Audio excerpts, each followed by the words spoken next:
Hello and welcome to Optus Stadium for Willow Talk Extras, wrapping up day one of the first test. Izzy Westbury here with Brad Haddin. I'm going to run through this day and a lot happened, all right? So we're going to try my best here. India won the toss and elected to bat. Ordinary stuff here. Two debutants for India, Harshit Rana and Nitish Reddy. Weren't perhaps expecting them. They top scored. Nitish Reddy did, with 41 in India's first innings total of 150. It's pretty easy to chase down, right? Rishabh Pant and KL Rahul were the only other batters to pass a dozen as the Aussie quicks made hay. Josh Hazlewood, who's in fine form and has been for the last, 12 months or so, the pick with 4 for 29 from 13 overs. Then, I'm afraid to say, Australia, it was the Jasprit Bumrah show. Bumrah took 3 for none in 15 balls, including Steve Smith for a golden duck. Doesn't happen often. And Marnus Labuschagne dropped on naught. It's all right, though. He only made 2. Bumrah finished the day with 4 for 17 as Australia slumped to 6 for 67. And we end the day with Australia still 83 runs behind. I can't even believe that happened, to be honest. Oh, I tell you what, though, it was an exciting day's cricket, not just because of wickets, but I thought the way the day started when Bumrah won the toss. I thought that was a brave decision. Bold call. Yeah, I liked it. Because subcontinent teams can come and they can have a look at the wicket. It's been overcast conditions leading into the game. They said in the press that they got one day missed because of the weather. But he made a tough decision with selection. He made a tough decision at the toss to get in front of the game. And then the Australian bowlers were absolutely first class. I think that's as high quality fast bowling as you'll see anywhere in the world. Come did his job, but to me, it was Stark and Hazlewood. The way they delivered today was outstanding. So that, I guess, is the key question of the day. Was it good bowling, bad batting, poor pitch, or just all of the three? Well, it definitely wasn't a poor surface. No. The surface, I think, was first class. The ball moved off the seam, which is okay, but it moved at pace. So what it says to me is they got this wicket right here in Perth. And off the back of that, it was just some high-quality bowling. There was some balls there from Mitchell Stark. He had the wobble seam. He made the batsman ask questions both sides of the bat. But I thought the way Stark and Hazlewood went about it today was first class. Then late in the day, Bumrah, that's as high quality as fast bowling as you'll see anywhere in the world.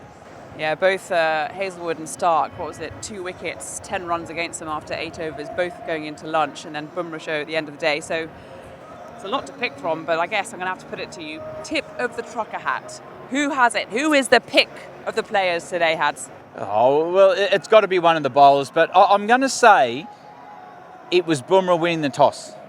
Okay, right. Bumrah as captain then. As captain winning the toss, I'm going to tip my hat to Bumrah today because everything pointed towards he could make a case to bowl first, but he changed his side, he was brave in his selections, and then to bat first, because stats of this ground say it is the best time to bat, so I tip my hat straight away to Bumrah. Well, I'm taking Bumrah the bowler, frankly. 4 for 17. It was just an outstanding bit of fast bowling. And he came off the back of quite a bad series against New Zealand, and I think up against Stark and Hazlewood. All 3 of them could have been up there. But Bumrah has it, both for his captaincy and for his bowling. Next one then. What got you excited? Oh, well, a lot got me excited today, but I think the main ones were the high-quality spell from Bumrah. Yeah. The way he came out, his team was under pressure. They'd just been bowled out for 150. It's the first time he's captain here in Australia, and all of a sudden, someone had to stand up. And what he did today, when he got 3 for none, he kept the pressure on the Australians, and it just looked like every ball was an event. And that, to me today, was some of as good as fast bowling as I've seen. It'll be a spell we talk about for years and years to come. It'll be replayed. But the way Bumrah controlled that ball today was the pick. It's very magnanimous of you to choose an Indian as what got you excited, because I tell you what got me excited, and I can't believe I'm saying this as an Englishwoman, was the way in which Australia went about not just their bowling, but their catching as well. So we saw from the wickets that 9 of their 10 wickets were caught behind. So caught behind by the keeper. I think there was a first slip, 2 to third slip, 1 to second slip, a wonderful catch at gully by the debutant McSweeney as well. And that was indicative of not just the high-class bowling, but Australia taking their catches, and as we'll see, they kind of had to restrict India to what would, in the end, was a really good total of 150. Well, the good thing today for young McSweeney, he would have gone into this preparation, all he would have been thinking about last night is where's my first run going to come from? I've got to trust my defence and know where my off stump is when you open the batting. But to get that catch, you just had to look at the excitement of the Australian players. They didn't run to Mitchell Starc. They ran straight to McSweeney, and all of a sudden he was in the game. He could relax a bit. He could enjoy the occasion of playing in his first Test match, and that's what you want to see. It's a nerve-wracking week leading in. It's an exciting week. He had his cap presented today by Darren Lehman. He's worked with him in Queensland. He's a South Australian great. So to see him get a catch and get into the game early was exciting. And that wasn't the only piece of nifty handwork behind the stumps from McSweeney, because did you see that catch that he took? Well, he didn't take it in the end. It was Harshit Rana late on in the innings, and he dived to his left. It was good. It was flying as fast as anything.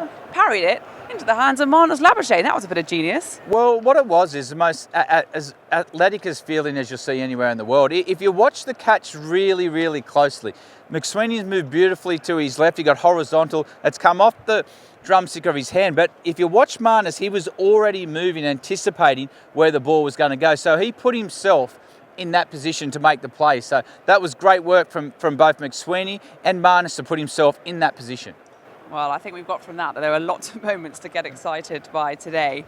All right, then, we'll move on to the hang on a sec moment. What was the bit that made you stop and go, all right, what's going on here? I tell you what, for me, was the hang on moment of the day. After everything that was going on out there in the middle, was Pant. And Pant to me is a crowd favourite. And he's a crowd favourite for many reasons. The style in which he plays the game. I like how he gets involved with a bit of chat out in the field. He's a true entertainer. And the story about Pant to come back after the car accident to be playing Test cricket is just an extraordinary one. But to be brave enough in the situation of the game, to charge Paddy Cummins, to get inside him and ramp it for 6. To me, I wouldn't even think about that. One, I'm not skillful enough to do it, but to be brave enough to change momentum in the game, I like it. I don't know how you can tort your body into those kind of shapes that he did at the best of times, but it really is a wonderful story, isn't it? His last Test innings, really, before he played a little cameo in the New Zealand series, was back here in Australia when they had that glorious series win, and then he was out of the game for almost 2 years, and to come back and really, he's lost nothing. Absolutely brilliant stuff, and also a good chat behind the stump. So, yeah, I'll give that to you. The hang on a sec moment. We'll take that to Rishabh Pant. All right, final one then. This is a sort of slightly awkward one. Do over of the day. What just went wrong for somebody out there? Well, I'll tell you what went wrong is Virat Kohli's drop catch. Marnus Labuschagne dropped second ball. If he takes that, all of a sudden, it could be really, really ugly for Australia. I know they're 83 runs behind. Marnus only got 2, and he worked hard for 50 balls. But if Kohli hasn't taken that catch, all of a sudden, this could look a lot worse from Australia. But I'll tell you another funny moment I noticed out of that. He got dropped, second ball. Got through the next ball. He called for his gloves after the third ball. I feel like there's only one man in cricket that can do that, and that is Marnus Labuschagne. So, superstition? Who well, knows? What is he? He can't be sweating. Steve Smith's the other one I've seen change his gloves. So Marnus changed his gloves after 3 balls. So does that mean when he walked out to bat, he wasn't prepared, ready to go? Was he not concentrated? Was he not in the right frame of mind when he walked out to bat? If you're changing your gloves after 3 balls, something's not right. Were you prepared when you walked out? That's my question. Well, he lasted another, 49 balls, but unfortunately for Australia, only 2 more runs. All right, final segment then, Pads. The secret cricket club questions. Kieran's first up. He asked the best way to counter Jasprit Bumrah. Good luck. You know what? That's the easiest question I'll have all day. All right. The best way to face high-quality fast bowling is at the other end.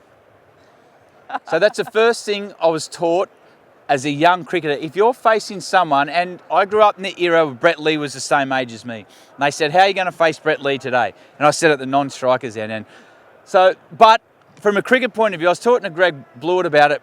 Bumrah today, he had the ball going away. The ball that got young McSweeney, he didn't do much wrong. The ball had been taken away.